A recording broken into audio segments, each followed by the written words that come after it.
Hello, I am Dr. Jose Gabriel Padin, and I teach the Voice Disorder course for Master's SLP students. In this presentation, we will walk through the steps to implement vocal hygiene therapy for voice abuse and misuse.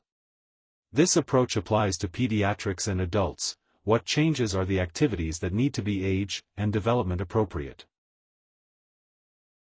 Let's begin by explaining, what is vocal hygiene therapy in SLP?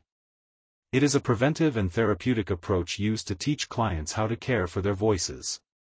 It is often the first line of treatment for individuals with voice disorders, primarily when caused by vocal misuse or overuse, environmental irritants, or lifestyle factors. What is vocal hygiene therapy? A step-by-step approach to speech therapy. Vocal hygiene therapy is an educational and behavioral intervention designed to 1. Promote healthy voice habits. 2. Eliminate or reduce harmful vocal behaviors. 3. Prevent further vocal fold damage. 4. Support recovery from voice disorders. Goals of vocal hygiene therapy.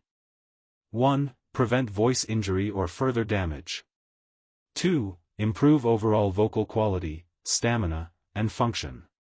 3. Establish awareness of how everyday behaviors impact the voice. 4. Encourage responsibility and self-monitoring of vocal health. Step number 1. Voice assessment. It starts with the patient recognizing something is wrong with their voice or others, pointing out that the voice calls attention as it is not a typical pleasant voice sound. The first thing is a voice assessment by an SLP and ENT, otolaryngologist, to diagnose the disorder. Therapy starts with education on the anatomy and physiology of voice production. An SLP must educate, begin by explaining the nature of how the voice works, use 3D models, and clarify questions. Step 2. Identify and eliminate vocal abuse or misuse. Objective: reduce behaviors that contribute to vocal fold trauma. Use multiple random audio files, normal versus abnormal voice discrimination. Example: the patient must discriminate between normal versus abnormal voice, at least 10 exposures with a 90 to 100% acceptable score. Present videos that show the impact of misuse and overuse. Explain the consequences of shouting, screaming, or speaking over noise. Show pictures of damaged vocal cords and the long-term effects of the trauma. Emphasize reducing talking when the voice is tired or hoarse and monitor speaking habits during illness or menstruation, especially in females, as hormonal changes impact vocal folds. Step 3. Modify lifestyle and environmental factors. Objective: support vocal health through healthy habits and surroundings. With the patient's input, a life pattern and healthy voice practices should be designed, and the patient should participate with feedback based on daily and professional lifestyle. Motivate to start hydration, drink water and balance electrolytes, such as using LMNT0 sugar electrolytes. Advise to limit caffeine and alcohol, both are dehydrating, including having food that can produce excessive gastroesophageal reflux. This is not a secret. Avoid smoking, including secondhand smoke. Besides voice disorder, other health issues can arise. Something called cancer. When cleaning, avoid exposure to dust, chemicals, and allergens. Wear masks and eyewear, and substitute chemicals for more environmentally friendly cleansers like vinegar. Start the therapy session by spraying Vocal Ease throat relief spray and wait 2 minutes. Then, start using the humidifier for 5 minutes. Also, advice that a room humidifier will be very helpful in household environments. Implement biofeedback monitoring for tension reduction. This can be achieved using electronic devices. Step 4. Optimize voice use. Objective: promote efficient and safe voice production. Implement vocal pacing, taking breaks during extended speaking. In therapy, take 10 minutes for a silent period game, adult coloring, or word puzzle. Explain that this same type of exercise will be done weekly, twice daily for 2 hours in adults and 30 minutes for children ages 10 and up. Then, using an SLP voice monitoring worksheet, the patient will color or record if the silent period was achieved.